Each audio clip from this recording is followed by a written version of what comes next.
Hey guys, just before we get into this video, I have a very special announcement that the first ever Crispy Pro live stream will be happening on November 1st. That's right, the bloody Crispy Pro show. Get excited, it's going to be a lot of fun. We will be ranking every single episode of New Who live and exclusive on the Crispy Pro channel. The live stream will happen at 10 AM British Standard Time that Sunday. That will be 7 PM in Australia, or if you're in America, it's ridiculously early in the morning. So that's fun. Anyway, just thought I'd let you know, mark your calendars, and enjoy the video. Peace.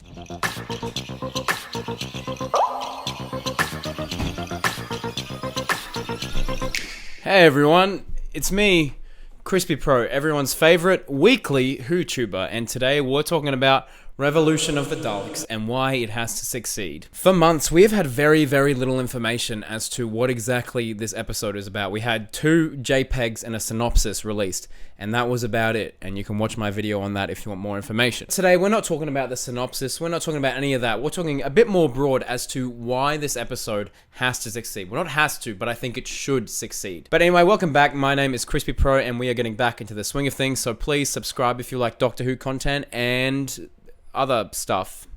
That's the pitch. That should be my bio. I will admit, since those 2 images did go online, there has been a little bit of buzz around this episode, which is why I was like, hey, now is the perfect time to talk about Revolution. So we're dividing this video today up into 5 distinct sections. Let's begin. Now let me get one thing very, very clear. I know there's going to be a lot of people in the comments section being like, hey, rip Doctor Who, it's over, why are you even talking about public perception, it's gone to crap. But it is an undeniable fact that Doctor Who is still one of the BBC's largest and most beloved properties. Even though that last episode there did cause a bit of controversy, I still think overall, as a season, very cohesive, a lot of fun, and a good time. That episode was all the way back at the start of March, which feels like a lifetime ago, especially in 2020. And just a side note, the gap between Revolution of the Daleks and Series 13 may be even bigger, so get keen, folks. So I think in regards to public perception, the show is a little shaky right now, obviously, but I feel like this episode very much needs to kind of own it. Like, end on a good note until we, like, carry us to Series 13. And from the way this episode is shaping up, from all the rumors and whispers and set photos, it looks like a really, really fun time. And, the cast is very, very hyped for the episode. They're very, very proud of the episode. In other words, I think this episode could do a lot of damage control and be like, oh, you know what? I actually do like this iteration of the show. Or I can at least tolerate it until a new doctor or a new showrunner comes in. For the betterment of public perception, I kind of hope they don't bring up the timeless child thing, because that was very much a point of tension.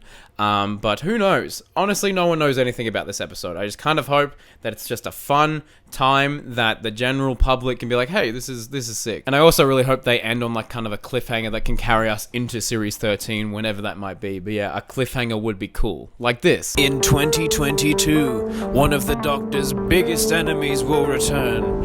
Introducing back the Absorbaloff. Roar. This is a cliffhanger. Roar.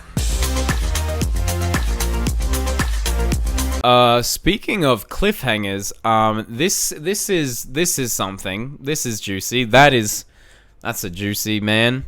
But anyway, Captain Jack, so John Barrowman, is heavily rumored to be in this episode, and I really hope that we're not being clowned, because I almost believe it. I almost believe it, but I'm holding off for now. Until I see a goddamn trailer or an image with him, we're holding off. And it would be absolutely prime time to bring him back in this episode, because we had that little tease in Fugitive of the Judoon. He was like, oh, I'm sure I'll cross the paths with the Doctor one day. And this episode is going to have the Judoon, because the Doctor's in a Judoon prison. Like, it all lines up. It all adds up. All we got to do is give this man at least, half the screen time of the episode, and I'll be happy as Larry. The reuniting between the Doctor and Captain Jack is just something we've all wanted to see since 2009. It's been 11 years. It will basically be 11 years to the day since the last time we saw them together, I think, if my maths is correct. I'm just so excited. It'll be so cool, because the Doctor's going to be like, Jack? Doctor. Doctor. Oh man, I can't do it. I'm not doing impressions anymore. But anyway, unlike some of our current companions, I feel like Chris Chibnall actually knows how to write Captain Jack. And if my boy Jack comes back, you know what that's gonna do to the ratings? We're gonna skyrocket, baby.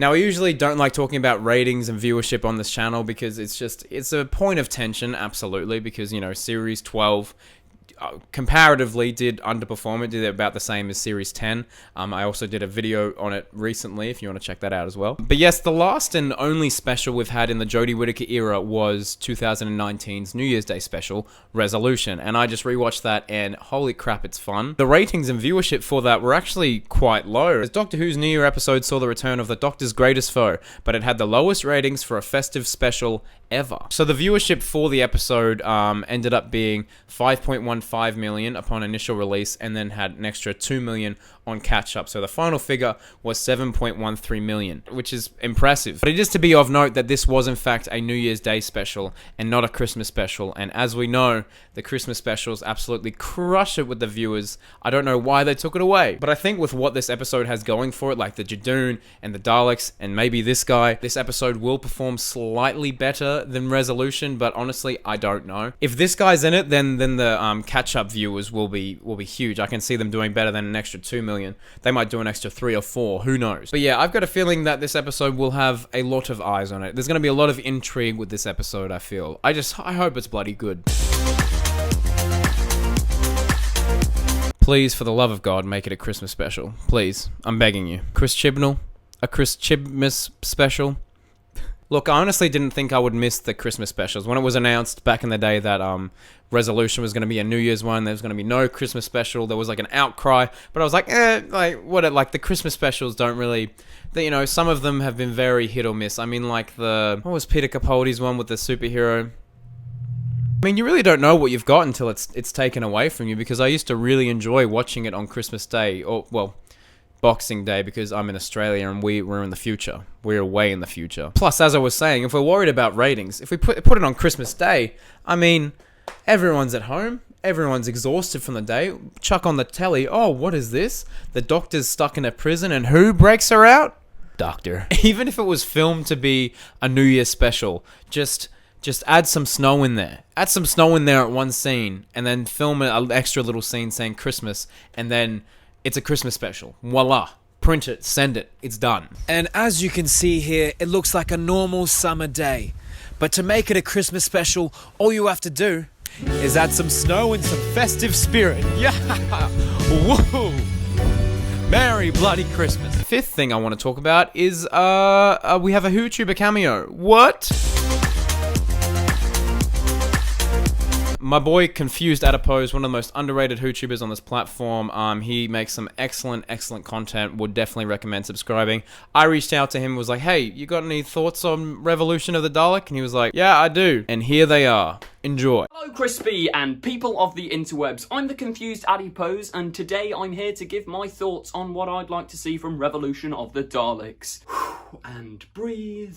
First thing off the bat, let's just get it out of the way. We want John Barrowman back. I mean, yeah, it's incredibly likely. We won't dwell on it. John Barrowman's back.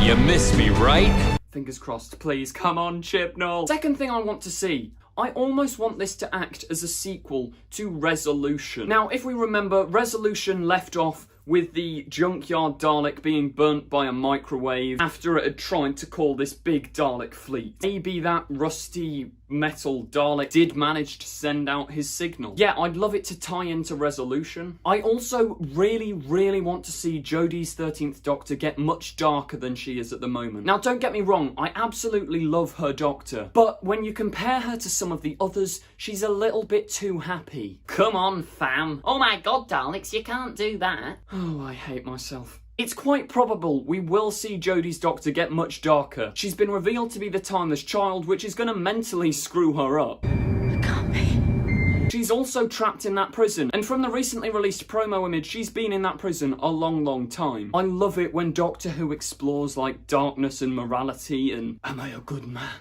Well, not a man anymore, a woman. Am I a good woman? What is it with the impressions? The last thing that I'd really like to see is a whole global threat. Force retreating over North Africa. Daleks landing in Japan. We've lost contact with the Prime Minister's plane. Jack, Now, you might say, oh, but Joe, we get global threats in Doctor Who all the time. Well, yes, but actually no. I haven't properly felt the sense of, oh no, this is universe ending since The Stolen Earth and Journey's End. I want those levels of stakes back in the show. I want them to explore the President, the Prime Minister, all of these different things. People would complain about the politics of it and is it too on the nose, and you don't want another speech like Orphan 55. As long as it's done well, I'd love to see that explored. And before I go, the one thing that we really do not want, please Chibnall, don't give us another jokey moment like this. The Wi-Fi's gone off. What do we do? We'll have to have a conversation. What? It's painful. And on that note, I'll wrap up my quick little cameo. Massive thanks to Crispy Pro for having me on the channel. Big fan. Yeah, subscribe to Crispy, he's great. Thank you very much, Confused Adipose. You're a bloody legend. And thank you to you guys for watching this video. Really do appreciate that you spent the time here today.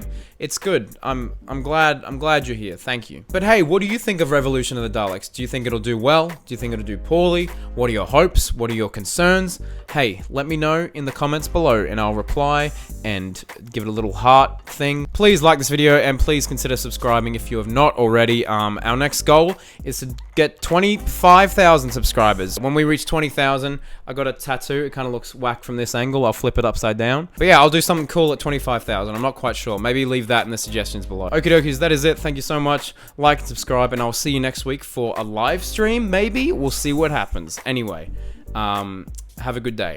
Allons-y!